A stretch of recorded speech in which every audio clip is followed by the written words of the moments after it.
Ассаламу алейкум, Қазеке. Уалейкум ассалам. Көңіл күйіңіз? Тамаша. Сізді біздің ұлттау өнері асыға күтті деп ойлаймын. Сіз елімізде, өнерімізде беймәлім тұлға деп қабылдап жатыр. Сол себептен бүгінгі арнамыз сіздікі. Көсіліңіз, сөйлеңіз. Несін айтайық, бізде бұл асыға күткен саяси науқандардың бірі ғой. Өйткені президентіміздің мынау әділетті Қазақстан орнатудағы соның бір қадамдарын бірі мынау саяси жүйеге, оның ішінде мынау сайлау заңнамасына көптеген өзгерістер енгізіліп, міне кей тұлғаларға мүмкіндік беріліп отыр да. Сол мүмкіндікті сіз пайдаланып, мажоритарлық жүйемен өзіңізді осы бәйгеге тіктіңіз. Нартәуекел деп шықтық. Енді заңды сұрақ, сіз неліктен осы қасиетті де өнеріміз осы ұлтауды таңдадыңыз? Жақсы, Марлан мырза. Негізінен ұлтау өңірі, енді жоғарыда өзіңіз айтып кеттіңіз, беймәлім деп жатсыз ғой. Бұл жерде мәселе мынада. Біріншіден, мен үшін Жезқазған, жалпы ұлтау өңірі өте жақын. Неге десеңіз, осы жердегі мектепті тамамдадым. Осы жердегі Өмірхан Байқоңыров атындағы Жезқазған университетінің түлегімін, тарихшы болып. Одан бөлек қазірдің өзінде менің ата-анам, туған туыстарым осы Жезқазған өлкесінде жұмыс істеп тұрып жатыр. Сондықтан бұл тұрғыдан алған кезде мен үшін ұлытау өңірі қанша дегенде әрдайым жақын, әрдайым жүрегімде бір орын алып отырған өлке. Екіншіден, ұлытау өңірінде мен өзімнің былайша айтқан кезде тарихшы ретінде, мысалы, Талдысай өңірі бар, Айбаз Даразы деген керемет тарихи ескерткіштер бар ұлытау ауданында. Міне сол жерде мен 8 жылдай археология қазба жұмыстарына да қатысқам. Яғни жалпы мына өлкенің бала кезіндегі өмір сүрген, енді балалық шағым өткен, студенттік шағым өткен жер ретінде бұл ыстық өлке. Екінші бір мәселе бар, бұл ұлытау өлкесі, мысалы мен жыл сайын келіп тұрам. 2004 жылы мен Жезқазған университетін бітіргеннен кейін арман қуып Астана, Алматыға, мына ұлттық университеттерде магистратура, докторантураны аяқтап, одан кейін бағымды сынап, осы қазір елордасы Астанамызда өзімнің жұмысымды жалғастырып жатқаным бар. Дегенмен, бір ең маңызды мәселе, бұл әрине, мысалы, қанша жыл өтті, 2004-ке дейін де бірінші ауылда шаңын бұрқыратып өскен баламыз ғой. Одан кейін де жыл сайын 2-3 рет келіп тұрам. Өкінішке орай Жезқазғанның келбеті өзгермей тұр. Ол неге өзгермей тұр деген сұраққа келген кезде, әрине ақша да бөлініп жатқан сияқты, жалпына өлкеміз деген дамуына атсалысып жатқан азаматтар бар сияқты, бірақ нәтиже жоқ. Сол баяғы су мәселесі, сол баяғы ауа мәселесі, сол баяғы жол мәселесі күн тәртібінен шықпай тұр. Сондықтан осы тұрғыдан алған кезде мына биылғы саяси реформалардың бір мүмкіндік беріп отырғаны өзін-өзі ұсыну деген. Сондықтан осы тұрғыдан алған кезде неліктен мен осы өз өлкеме пайдасы тиетін осындай мүмкіндік беріп тұрған кезде пайдаланбасқа деп. Осы тұрғыдан алған кезде міне ұлытау өлкесіндегі қазіргі ахуал, қазіргі жағдайды жақсарту мақсатында өзім Нартәуекелде бел буып отырған жағдайым бар. Дұрыс. Мен сұрақты содан бастаған, енді бізде былай ғой. Сұрақтың төркіні мынада жатыр да, елдің мен түсінгенімше сіз осы жердің тумасыз, балалық кезіңіз өтті осы жерден, яғни осы жердің проблемасын білесіз. Әлбетте. Бала кезімнен де қазіргі күнге дейін де оның барлығын мен көріп те отырмын, сезіп те отырмын. Күнделікті осы Жезқазғанға келгенде оның барлығын көз алдында өтіп жатыр. Жалпы ол қажетті дүние.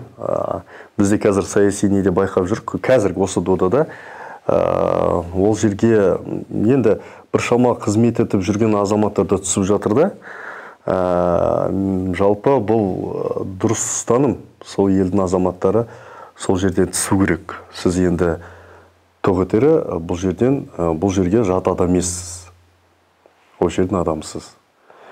Дегенмен, қазір байқағанымыз сіздің жеті бәсекелесіңіз бар. Дәл осы ғой. Мен нақты білмеймін, бірақ естуімше жетеуі осы жердің азаматтары. Нақты бэкграундтарын білмеймін, бірақ нақты ақпарат олар осы жерде тұрып жатқан, осы жерде қызмет етіп жатқан азаматтар. Сіз немен ол кісілерден ерекшеленесіз? Жақсы, енді өз ойымды жалғастырайын. Мысалы, мен жаңа жоғарыда айттым, бұл жердегі мен Жезқазған университетінен алған білімім, осы жердегі мұғалімдерім, осы жердегі мектептегі апайлардың маған бойыма сіңірген білімдері маған өте қатты көмектесті. Мынандай ой болды да, мысалы, Алматыға барған кезде, Қазақ ұлттық университетіне барған кезде, аймақтық жоғары оқу орны қаншалықты бізге сәйкес келеді деген сияқты сұрақтарда болған. Бірақ уақыт көрсетті, бұл жердегі алған негізгі фундаментім маған үлкен сеп болды. Яғни бұл мен былайша айтқан кезде жезқазғандық білім немесе жезқазғандық халқы, жезқазғандық деңгей төмендегенді білдірмейді. Ол бір деп қойыңыз. Екіншіден, өзімнің ары қарай ұштауым үшін өзімнің алған білімімді мен мысалы арман қуып жаңа айтып отырғандай шыңдау үшін жоғары оқу бардым. Енді қараңыз, бэкграундқа келетін болсақ, мен негізі қоғамдық саяси өмірде өте қазір белсенді азаматтардың бірімін. Ол белсенділік менің артымда ешкім тұрған жоқ, менің аға көкем жоқ. Бірақ дегенмен мен өз күшіммен осы қазіргі таңдағы қоғамдық саяси өмірдегі өз орнымды алуға тырыстым, соған жеттім. Мысалы, былтырғы жылы Ясыл Ұлытауда өткен ұлттық құрылтай президент жанындағы оның мүшесі ретінде де шақырды. Ол жерге де саяси реформаларды құрастыруға да атсалыстық. Бірақ енді қараңыз, еліміздің дамуына, еліміздің жаңағы саяси өміріне үлес қосып жүргенімен, оның барлығы көп жағдайда жоғарыда жақсы жасалғанымен, ең сорақысы аймақты деңгейге келген кезде, оны іске асыруға келген кезде барлық проблема осы жерде басталады. Ол нақты тек қана Жезқазған Ұлытау өңіріне ғана байланысты емес, қатысты емес, басқа да өңірлерде солай. Екінші жағдай, өзгешелік неде деген кезде, бұл мен жинаған ілімім, білімім, мен жинаған тәжірибем қазіргі тақында мынандай мүмкіндік беріліп тұрған кезде, Ұлытаудың жағдайын көтеруге деген кезде, осы жерде мен өзім бағымды сынағым келіп отыр. Екінші жағдай бар, жаңа жоғарыда айттыңыз, мен ешкімді атын атап түгін түктегім келмейді, бірақ соңғы 10 жылды қарайтын болсақ, оны Ұлытау өңірінің тұрғындары да, жезқазғандықтар да біліп отыр. Соңғы 10 жылда партиялық тізіммен бір азамат, осы Жезқазған өңірінің бір азамат, 3 рет 5-ші шақырылым мәжілістің, 6-шы шақырым, қысқа мерзім болса да 7-ші шақырылымға өтіп отыр. Мен 30 жылда айтпай-ақ қойын, 10 жылда не өзгертті? 10 жылда су тазарды ма? 10 жылда ауа мәселесі шешілді ма? 10 жылда жол мәселесі шешілді ма? Жоқ. Ол 10 жылда қанша шақырым болды деп тұр? 10 жылда бізде 3 шақырылым болды ғой, енді мысалы 2012 жылдан бастап алған кезде ғой, 2012-ден бастап 5-ші шақырылым, 6-шы шақырылым болды. Одан кейін бір жыл болды ғой, соңғы 7-ші шақырылым, одан кейін тарқып кетті ғой. Жалпы айтып отырғаным, мысалы ол азаматтың депутат ретінде парламент мінберінен жезқазғандықтардың, ұлытаулықтардың, жалпы Ұлытау облысы, енді ол кезде Қарағанды облысы болды, көңіл аударып, әрбір мәселесін көтеріп, дауысы естілетін болса, титтей болса да бір шаруа шешілетін еді.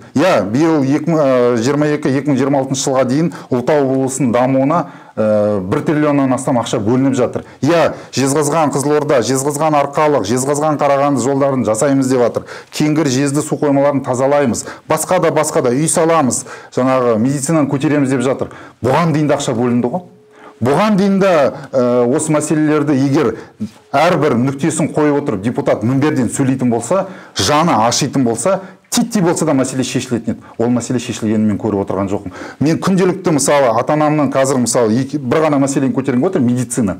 Медицина мәселесі. Менің әке-шешем дәрігер, қарапайым дәрігер. Екеуі де зейнеттегі азаматтар. Бірақ 4-5 жыл болды, әлі де сол 9 этажды біздің облыстық қазіргі емханада жұмыс істеп жатыр. Неге? Мен айтам, неге сіздер демалмайсыздар?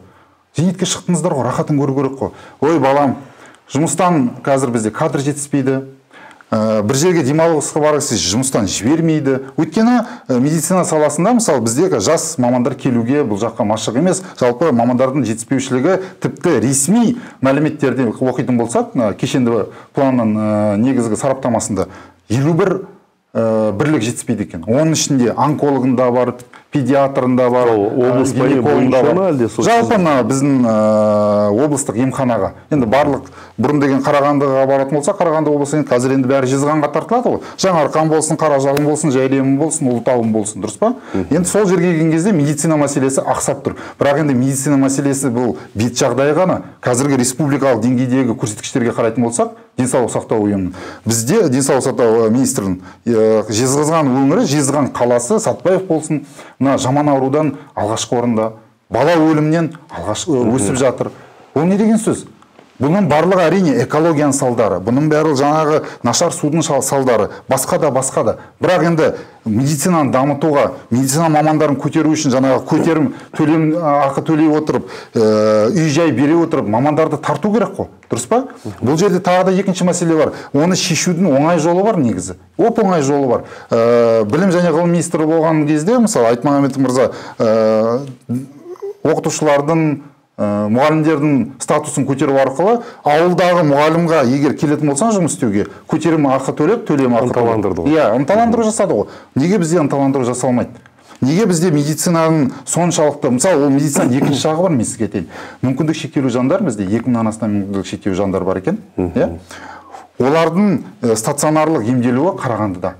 Туысқандары сол жаққа барып, соның қасында отыру керек. Бізде мына жақта жағдай жасалмаған. Олардың демалыста келуі мүмкіндігі қиын болады. Мысалы, яғни былайша айтқан кезде мен бұл бірақ проблеманы көрсетіп отырмын ғой. Иә, түсіндім. Сіз сөзіңізді бөліп жіберейін.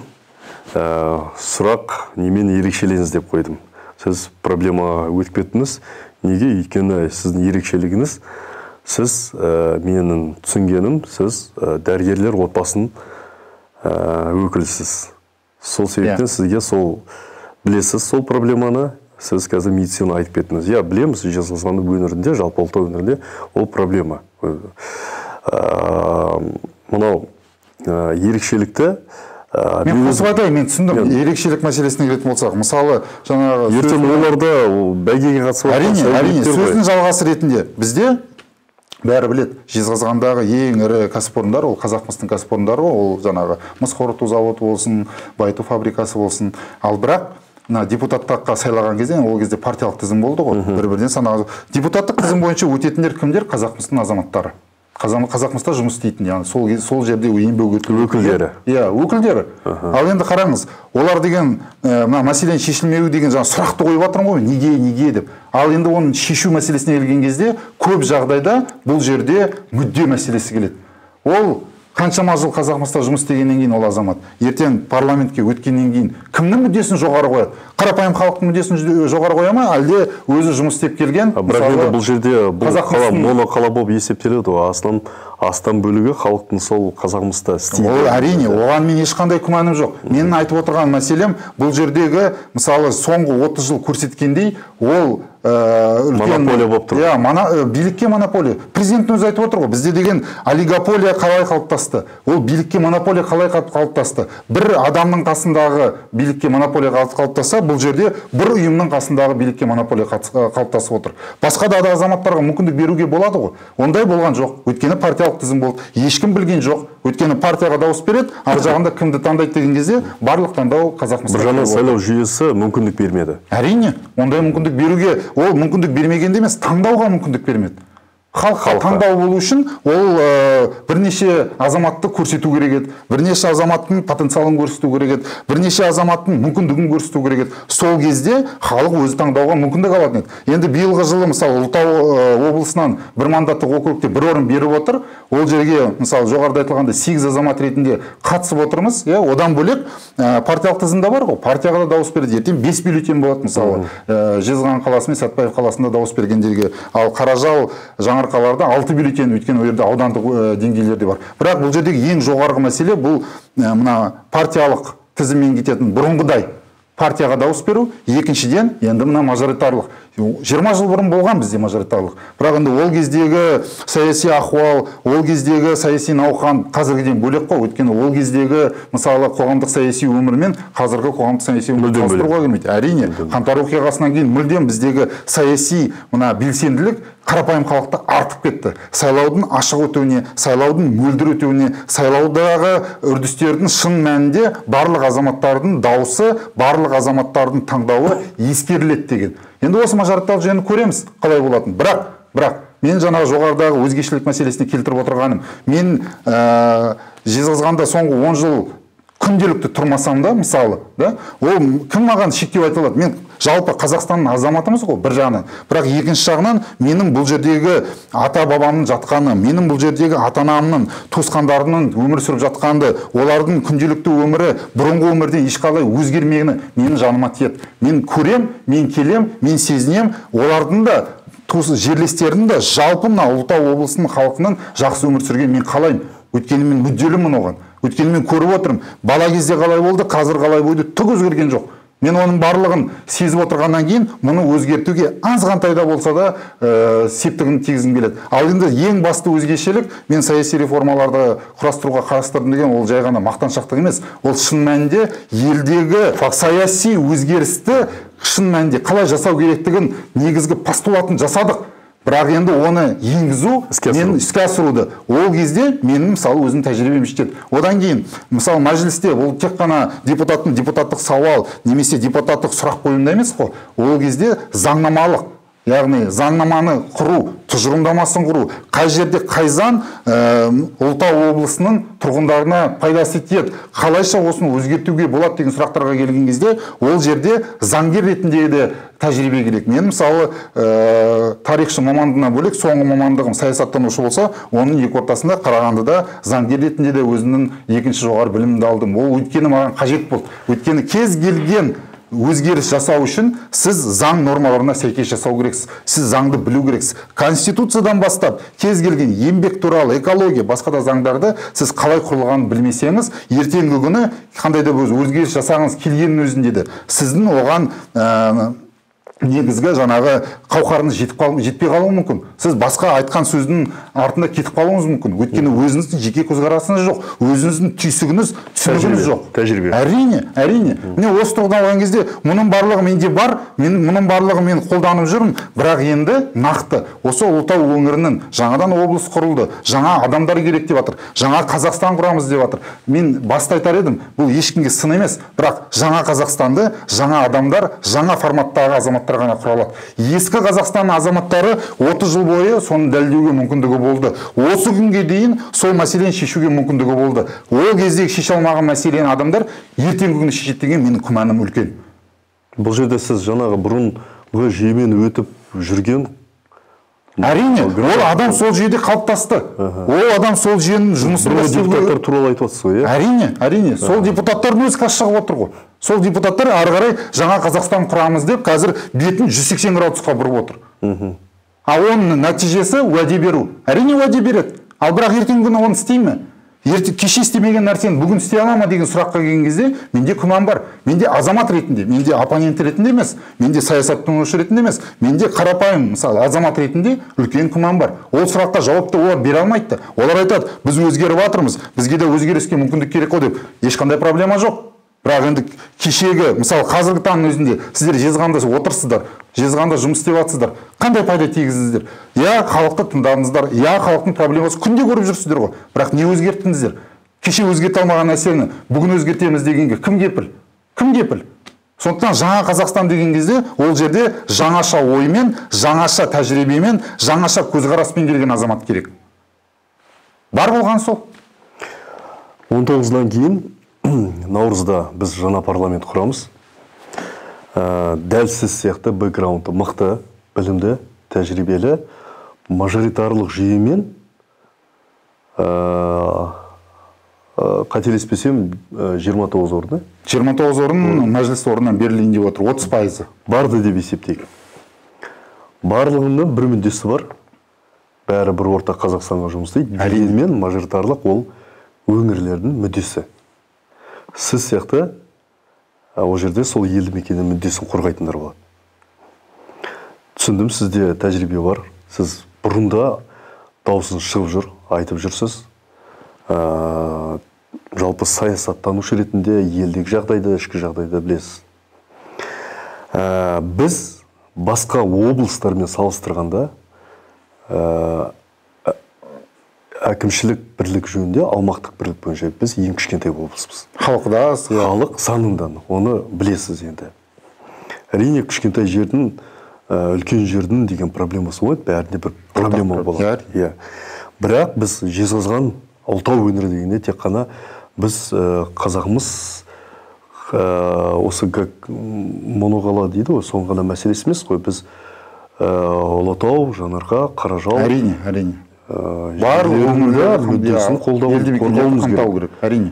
Қаражалдағы бар проблема Ұлытауда болмау мүмкін. Ұлытаудағы проблема Жезқазғанда болмау мүмкін. Сіз неге дайынсыз? Қандай проблеманы бірінші күннен бастап баса назар аударғыңыз келеді? Егер тарқатып салалық жағынан қарасақ, және елді мекендерге қатысты қарасақ, соған кішігірім тоқталып өтсеңіз. Негізгі бағдарлама мынада. Бұл жерде артық бір уәде беруден мен аулақпын. Бірақ мәселе су мәселесінде. Мысалы, су мәселесі ол Жезқазған үшін үлкен күрделі. Сәтбаевта Есіққұладан тартылды ғой.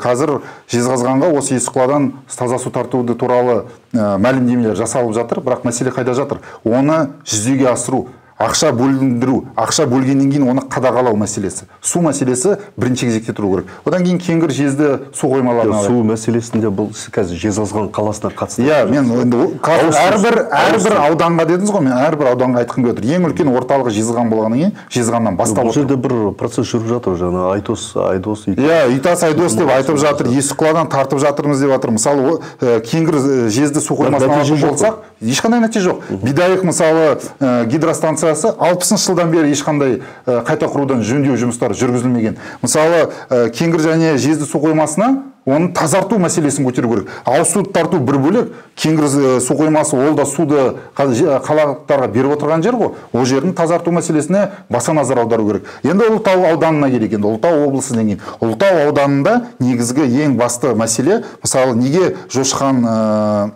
мазардың жанында арнайы кешенді құрды. Президент сол жерге ұлттық құрылтайдың алғашқы отырысын өткізді. Өйткені Ұлытаудың, мен археолог, тарихшы ретінде айта аламын, потенциалы өте жоғары. Туризмді дамытуға. Соңғы 2022 жылда 480 адам ғана келген шетелдіктерден.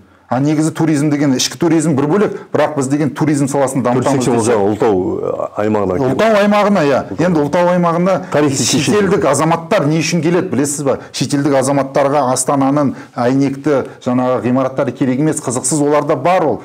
Біздің жерге, мен қаншама жыл археолог болып жұмыс істедім, біздің жерге осындай ерекше тарихына, ерекше ескерткіштеріне қызығып келеді олар. Ұлытау ауданында өте көп бұндай.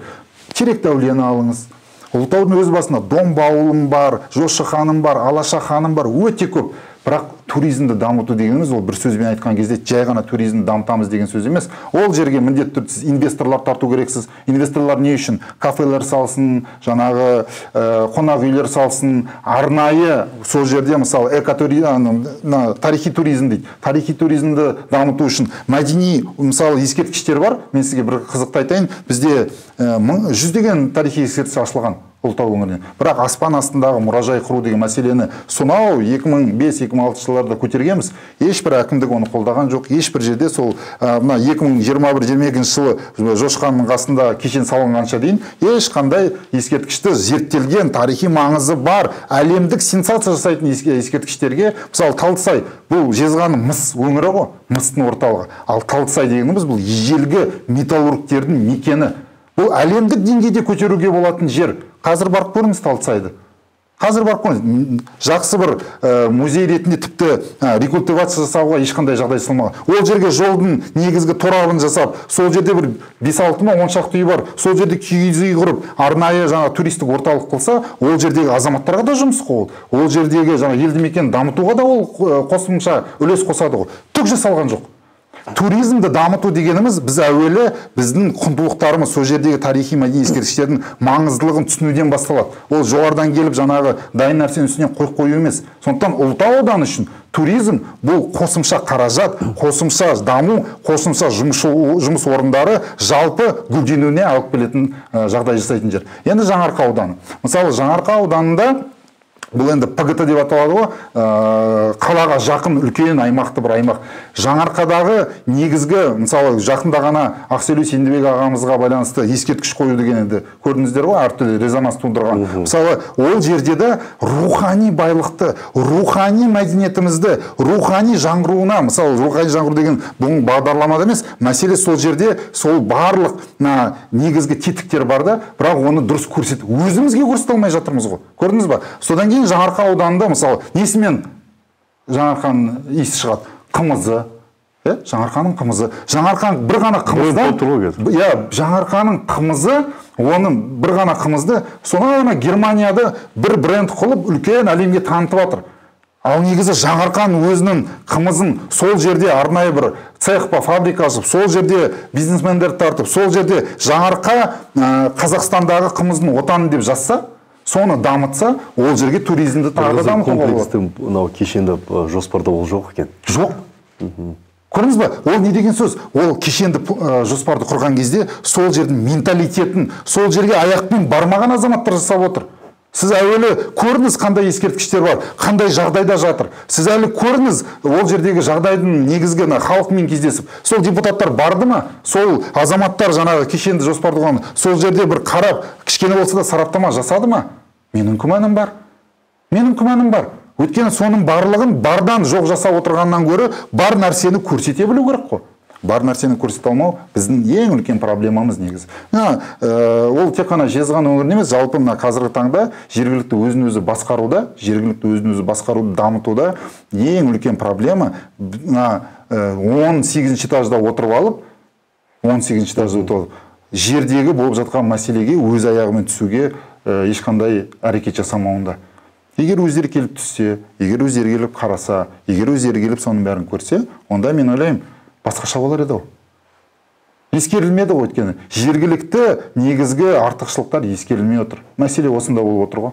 Бар мәселе осында болып отыр. Сондықтан ең басты менің жаңа бағдарламаны қарайтын болсаңыздар, мен экологияны көтерем, мен инвестицияны көтерем, ол туризмге тікелей байланысты, мен медицинаны көтерем, ол қазіргі таңда жоғарыда айтып кеткен мәселеге қосымша айтып отырғаным. Сондықтан менің бағдарламам бұл ықшамды түрде барды жарату.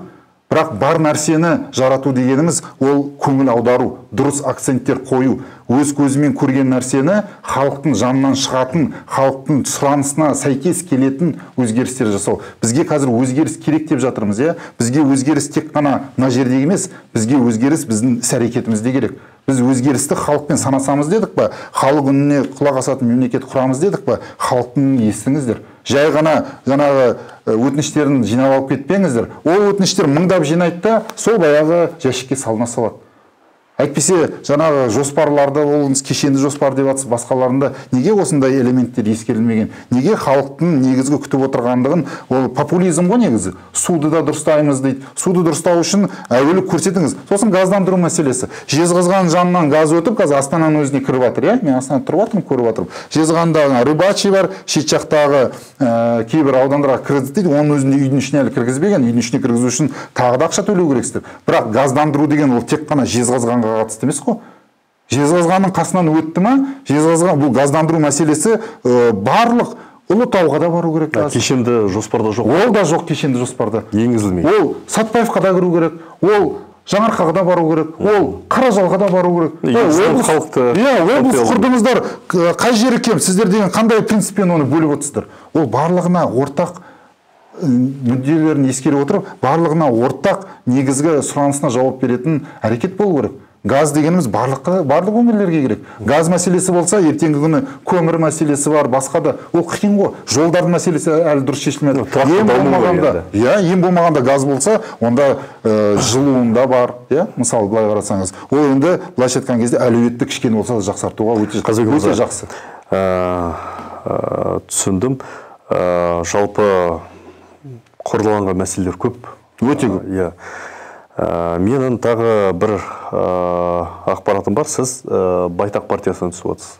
Жаңа партия, Жасылдар партиясы дейді. Енді партияның мүддесін қорғау керек қой. Мен түсінгенімше, сіз соны Жасылдар арқылы кіріп жатқаныңыз, сіз осы аймақтың экологиясын, да? Ең бірінші кезекте мына Жасылдар партиясы қай мәселе келеді осы ұлтау дегеніңізде, қай экология? Жасылдар партиясы әлемдік трендке қарайтын болсаңыздар, қазіргі таңда жалпы жасыл экономика деген бар. Енді оның барлығы шын мәнінде мына қоңыр экономика дегеніміз, ол біздің 30 жыл бойы өмір сүріп келген экономикамыз. Ол сол баяғы заводтар, ол сол баяғы көмір, ол сол баяғы, яғни артық қалдықтар шығаратын өндіріс орындары. Бірақ оны жасыл экономикаға өткізу дегеніміз ол жай ғана сөз емес. Ол үшін арнайы жаңағы негізгі Париж конвенциясына біз қол қойдық қой.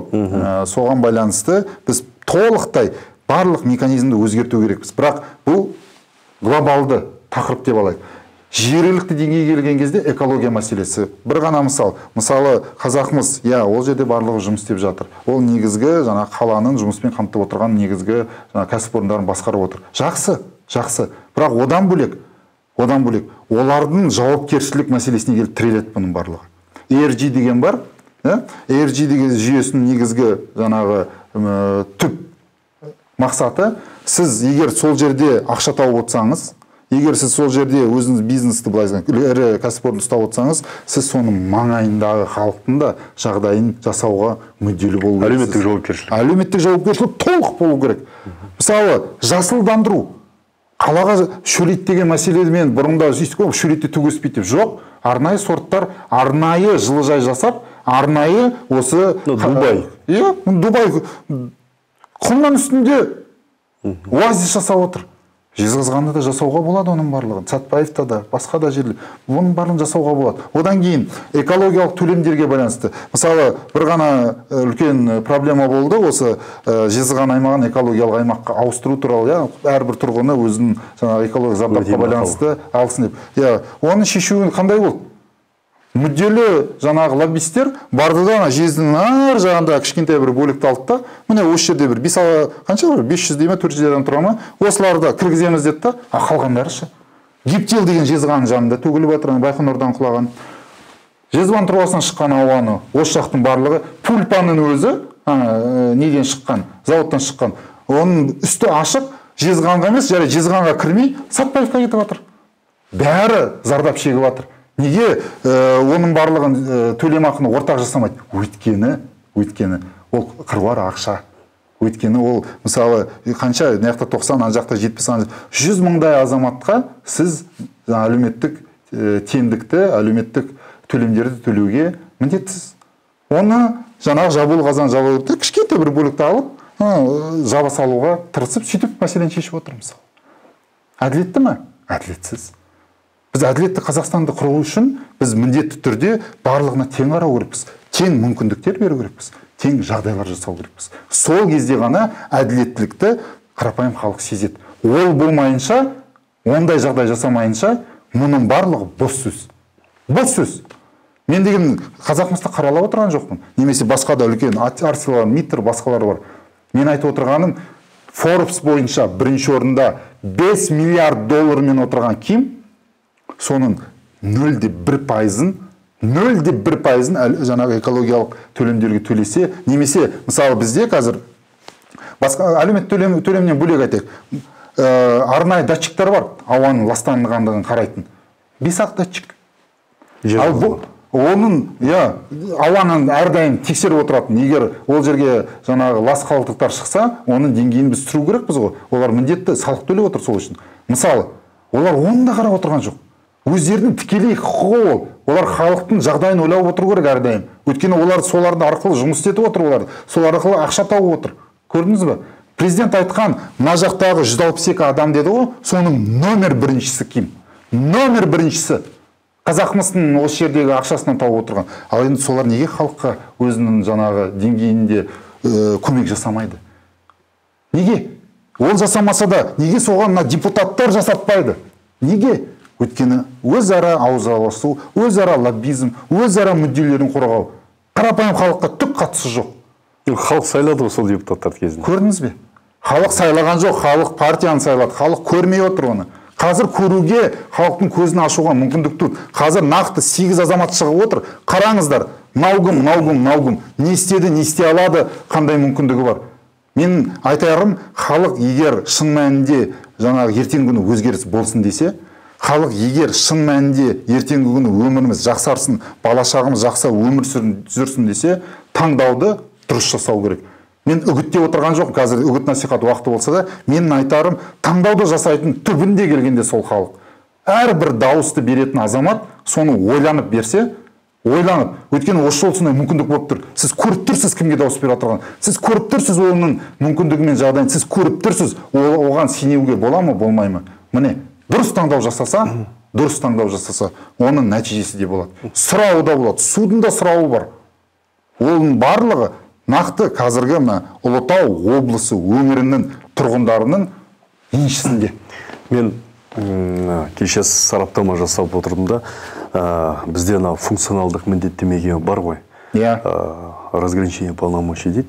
Яғни жергілікті билік пен атқарушы биліктің өзінің функциялары әртүрлі. Сол сияқты маслихат, мәжіліс, олардың да бір міндеттемелері бар.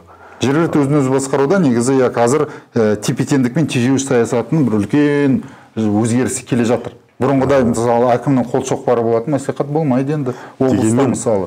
Мен кеше әр жаңағы түсіп отқан деңгейдегі депутаттардың бағдарламасын қарап отырып, бір депутаттардың қалалық депутаттың мысалға Жезқазған Қызылорда жолының немесе жаңағы Қарағанды тас жолын жөнделісіне атсалысамын дегенде, мен ойымша әркім өз деңгейдегі міндеттемесін жасау керек. Қалалық маслихат ол қаланың ішін қаланың іші деген дұрыс айтасыз Марғұлан. Қаланың іші деген сұмдық қой, Париж Дакар ралли өтетін жер ғой. Сол сияқты сіз қателесіп қалмайсыз, сіз ертең ішкі немен айналысып кетпейсіз бе? Негізгі басымдықты сіз, мен түсінгенімше, сіз стратегиялық үлкен мәселелерге бөлінеді. Ол міндетті түрде, бірақ енді қараңыз, сіз ішкі жағдайға мәселеде облыстық қалалық депутат болсын, оларға бағыт беретін, олардың үстінен негізгі жаңағы тетіктерді көрсететін, ол енді мысалы бұрынғыдай емес, осы жол нақты Ұлытау облысынан сайланған депутат болғаннан кейін, ол міндетті түрде біріншіден осы Ұлытау облысының тұрғындарына, Ұлытау облысының әрбір қаласы елді мекендегі болған жағдайды көріп, соған баса назар аударуға негізгі күшті жұмсау керек. Стратегиялық жаңа сіз айтып отырған, ол енді мысалы Ұлытау облысының жеке өзінің даму кешенді жоспары бар. Оны жаңағы облыс пен қала депутаттары жасасын. Ал енді республикалық деңгейде жасалып отырған, ол не үшін жасалып отыр? Ертеңгі күні бұл Ұлытау облысының дамуы жалпы елдің дамуына қосатын үлесі болу керек. Ақшаны миллиондап, триллиондап не үшін салып отыр? Ол деген ертеңгі күні бұл жерде тек қана жаңа өзіңіз айтқандай моногородтың мәселесі қайда жатыр? Моногородтың мәселесі бұл жерде бәсекелесті басқа да ірі кәсіпорындар кіру керек. Басқа да ірі кәсіпорындар дамуына мүмкіндік жасалу керек. Ал оның барлығы осы жерде жол мәселесі шешілмесе, осы жердегі әлеуметтік мәселе шешілмесе, осы жердегі экономикалық даму тұрақталмаса, ол жерге кім келеді? Инвесторларды білесіз ғой қайда келетін? Инвесторлар бір тұрақты негізгі жаңағы фундаменті бар жерге келеді. Ал оны жасайтын сол қалалық пен облыс мәслихатының депутаттардың талабымен жасалу керек. Сол жергілікті билікпен жасалу керек. Ал Астанадан отырып негізгі заңнамалардың жаңағы мүмкіндіктер жасау, механизмдердің арасындағы кедергі болып тұрған заңнамалар нормаларды алып тастау, немесе кей жерде күшейту, ол біздің міндет болады, Құдай қаласа, алдағы уақытта. Яғни, былайша айтқан кезде мәжіліс деңгейдегі депутат, ол екі деңгейдің ортасындағы делдал. Өйткені сайып келгенде мұның барлығы әрбір Ұлытау өңірінің азаматының өмірін жақсартуға бағытталған. Ал ол дегеніміз қазақстандық, яғни азаматтардың, Қазақстан азаматының жағдайын жақсарту деген сөз. Бұл жерде ажырату керек емес, бұл жерде байланыстыру керек, бұл жерде бір-бірімен сіңістіру керек, бұл жерде бір-бірін нақты фундамент ретінде қатырту керек.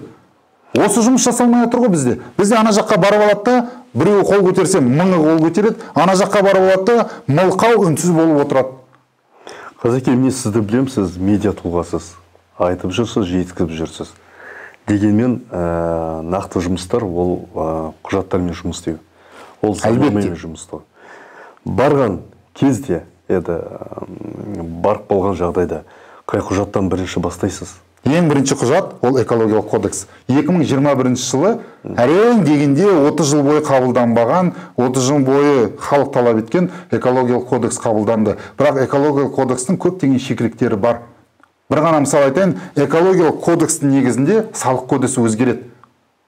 Нормаларына байланысты. Жаңа жоғарыда айтқан экологиялық төлемдер ол тек қана жезқазған аймағының экологиялық аймағына ауыстыру мәселесіне тікелей байланысты емес. Одан бөлек, мысалы, арнайы әрбір ірі кәсіпорындар салық төлейді.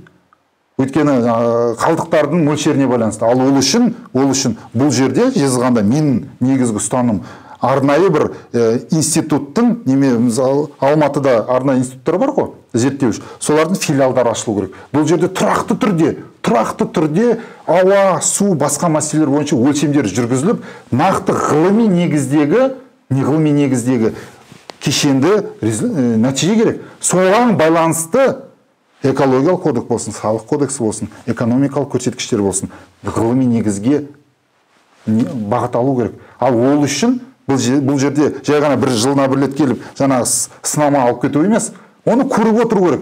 Күнделікті қалай өзгеріп жатыр, күнделікті қандай өзгерістер болады. Сондықтан бірінші кезекте экологиялық кодекстің негізгі нормаларын осы Ұлытау, Жезқазған өңіріндегі экологиялық жағдайға байланысты қатысты мәселелерін бірінші кезекте тетіктерін ойластыруды алу керек. Міне, осы мәселе бірінші болады. Өйткені экология дегеніміз ол адамдардың денсаулығы.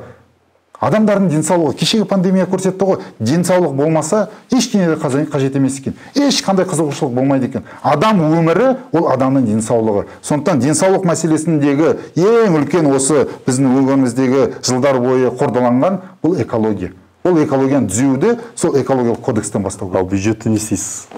Енді қараңыз, таласқан кезде барын бюджет мәселесі тіпті биылғы мәжілістің үлкен бір өзгерісіне де ол сенаттан заңды бекіту функциясын өзіне түсірумен қатар жоғарғы аудит палатасын 2 рет шақыруға үлкен мүмкіндік алып отыр. Ол шақыру деген жай ғана шақыру емес, ол есеп беру. Яғни егер осы күнге дейін қабылданып қойған республикалық бюджеттік комиссияның негізгі салалар бойынша ақшаның құйылуы мына дәлелденген экологиялық мәселе, басқа да мәселелері бойынша аз бөлінген болса, оны қайта қарауға ешкім кедергі жасап отырған жоқ. Оны әуелі үкіметке депутаттық талап жасау арқылы, одан кейін ол мәселені қорғау арқылы, шын мәнінде бұл бірінші кезекте шешілетін мәселе азаматтар деп. Солай ғана әрдайым күнде мәселені көтеріп, халықпен кездесіп, халықтың алдынан петиция жинауға да болады депутаттарға.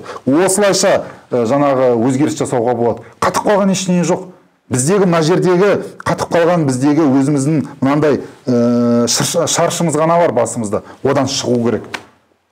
Халықтың талабы, халықтың мұқтажы, халықтың жаңағы негізгі мүддесін қорғаймын десең, мынадан шығу керек. Мына шаршымен жүру заманы кетті. Біз бұны бұзу керекпіз. Өзгеріс деген осы депутаттың басында өзгермей, биліктегілердің басында бұл өзгермей, халықтың жаңағы мәселелерін шешу, сол баяғы жабулы қазан күйінде қала береді. Кешенді жоспарды. Енді кешенді жоспар қараңыз. Кешенді жоспарда мысалы жол мәселесін алған кезде, жол мәселесі ол республикалық бюджетте емес қой, ол арнайы Азиялық банктен жаңағы инвестиция тарту арқылы жүргізіліп отыр, мысалы. Сондықтан ол жерде мысалы инвесторлар тарту мәселесі кешегі күні үкіметте де үлкен қатаң сын алынып жатыр. Әрине, ол біздің аймақ алып жатыр. Әрине, ол жерде ең біріншіден стратегиялық мәселе келтіреді. Бұл Жезқазған өңірінің потенциалын көрсету керек. Егер инвесторлар тартам десеңіздер, әуелі көрсетіңіз, не бересіздер, не алады олар ертең, қандай пайда, өйткені инвесторлардың өзі бұл жерге келген кезде міндетті түрде әлеуетке қарайды. Жаңағы жоғарыда айтқан туризм әлеуеті, ол үлкен мықты әлеует. Қазір әлем Түркияның өзінің қаншама пайыз бюджеті осы туризммен алып отыр. Әлеуетін дұрыс көрсету, әлеуетін дұрыс жаңағы презентация жасау арқылы біз деген инвесторлар тарту арқылы ол кешенді жоспарды өзгертпей-ақ соған қосымша қаражат тартуға мүмкіндік жасауға болады. Ол туралы екіншілерден айтып жатыр. Бірақ оны істейтін тек қана әкімдік емес, оны істейтін тек қана жаңағы билік басындағы осы жердегі жергілікті билік өкілдері емес, ол жерге депутат та өзінің үлесін қосу керек. Ол жерге депутат та өзінің жаңағы көзқарасын айтып, қандай да бір септігін тигізуге жағдай жасау керек.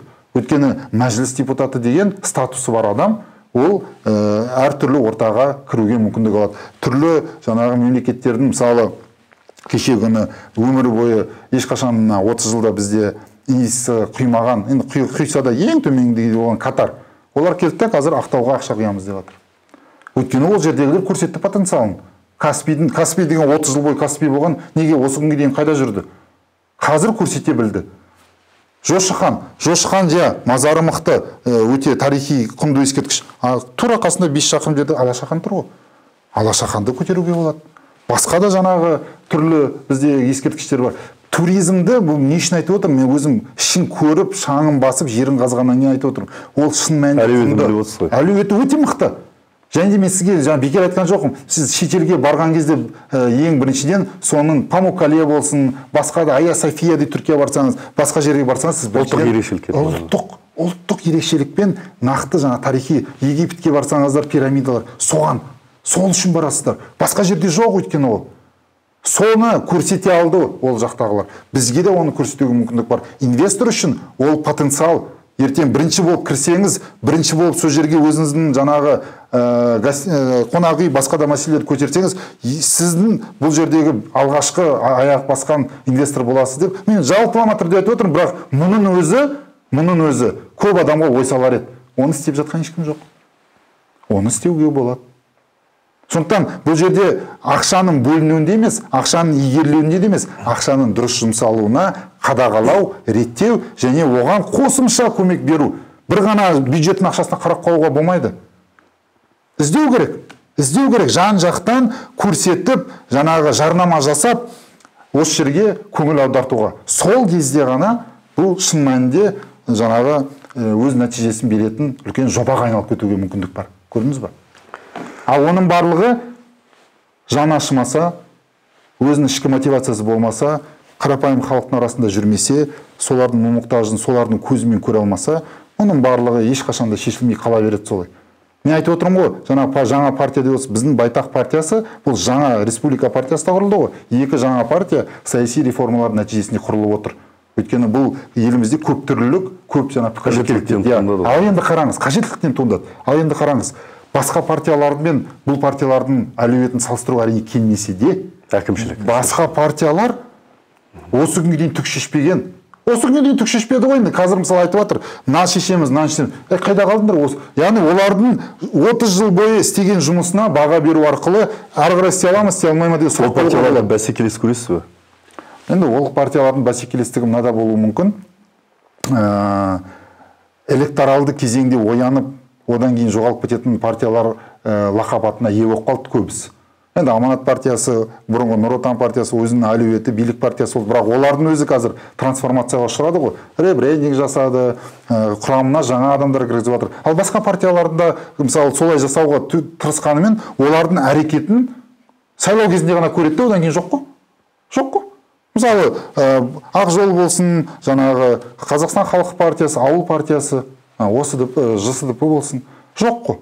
Көрдіңіз бе? Сондықтан осы тұрғыдан алған кезде партиялық бәсеке, олар үшін екі жаңа партияның келуі кішкене бойларына қан жүгірте ме деген үміт бар да. Олайым солай болады деп ойлаймыз. Әрине. Қазбек мырза, жалпы қорытындыласақ, аймағымыз сіздің ораныңызда тұр, бағдарламаңызда жақсы жаңа аймақ, жаңа адаммен дейді. Жаңа аймақ, жаңа адам, жаңа Қазақстан. Мұның барлығы бір-біріне байланысты. Бұл біздің қасиетті өлкеміз, осы күнді асыға күттік. Жеке біз аймақ болып табыламыз қазір. Әрине бұл аймақ жаңа қадамдарды күтеді. Бірақ сол жаңа қадамдарды жаңа адамдар жасайтыны белгілі. Сізге өз тарапынан сәттілік тілегім келеді. Енді бабына сенесіз ба, бағыңызға сенесіз ба? Мен бұл жерде шынымды айтайын, әуелі Алла деп отырмын, одан кейін туған туыстарым бар, жерлестерім бар. Бұл жердегі екеуіне де үлкен үміт. Бақ шабама, бақ шабама дейді. Нар тәуекел деп мысалы шығып отырмын, шын мәнінде өз күшіме сеніп отырмын, өзінің қауқарыма, мүмкіндігіме. Бірақ дауыс беретін халқым болғаннан кейін, дауыс беретін жерлестерім болғаннан кейін, олардың да сенімін ақтауға және олардың қолдауына үлкен сенім артып отырғаным рас.